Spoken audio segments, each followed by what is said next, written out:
Hello everyone, Lord Baldrith here with Echoes from the Caverns, distributed by Style Teakle.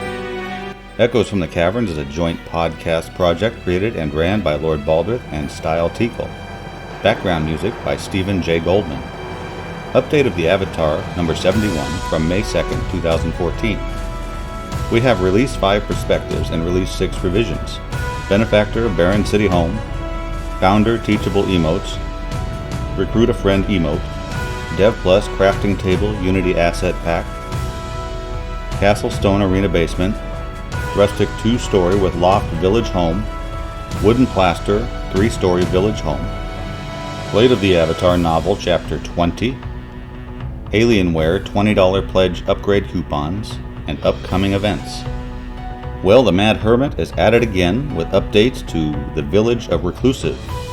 Sir Style reports, if you missed it last time, I talked about this. The Mad Hermit did a cool thing. He created a Unity playground using Soda assets, including houses he had the assets for so that people can play them 24/7. He calls this village of his Reclusive. You can take a video tour or go play in it yourself in your browser in Unity. It's really awesome. You can play it at www.themadhermitgaming.com/soda/villageofrecluse.html. There is a bookmark for it as well here at thecaverns.net under Tools Miscellaneous. Here is a special thank you to community member Time Lord, who wrote a beautiful write-up of encouragement for the podcast. As a spectator, I can say that it's truly wonderful how much heart goes into this type of expression of art. For it's not the labor of the writer that seems such a challenge, as much as the display of it in an online styled art gallery. It's like seeing something that has never been seen before, as I am sure each man's breakthroughs in expression and display have been. Breakthroughs are not easy, unless you're just sailing a ship that happens to hit something. Yet this new venue to art is the cutting edge of man's modern display.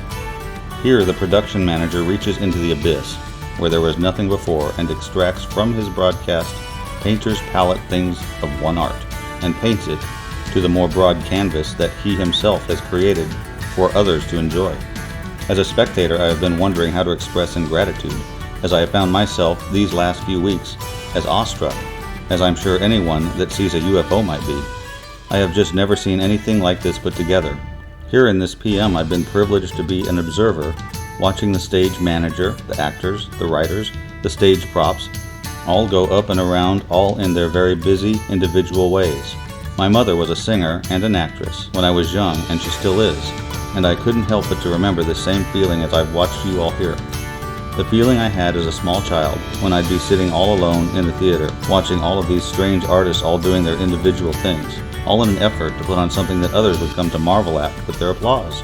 Anyway, I'm still very awestruck by it all, with not much to say about it because I'm too busy being awestruck by it all and enjoying every minute of it. I guess that's why most of mankind has just shortened any long comment to bravo.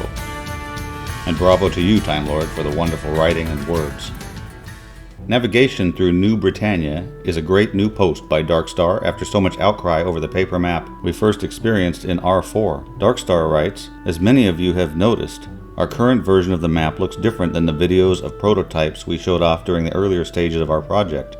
It was also the first time many of you got to interact with it, and the functionality of it was less than what was in the videos of prototypes you had seen. The combination of art style, change, and lack of some of the expected functionality caused some concern, which is completely understandable, Darkstar continues. The experiment with the cloth map solution solved a lot of problems we ran into and hoped it would be a change that the community would embrace. But that was not the case, as we've seen. We have heard your feedback, and we are in the process of trying our best to recreate what was seen in our prototypes, but to a higher visual quality. We will need to delay other features and content while we do this work, so expect more schedule changes to R7 and beyond. Thanks so much, Darkstar, for the update and the support given to the community concerns. That's all for today on the Newscast. I hope you enjoyed it. I would appreciate any feedback on ideas for the Newscast as well. It is a short recap of the week's events, and expanding the length of the Newscast would be awesome. Background music composed and provided by Stephen J. Goldman of Four Leg Records, titled Shroud of the Overture Part 1. Very good work, and I love the piece. Also, a great thanks to Sir Style Teakle for the technical work on the Newscast.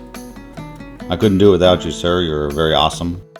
And a special thanks to Amber Rain for rebroadcasting the newscast on avatarsradio.com. This is Lord Baldrith with Echoes from the Caverns.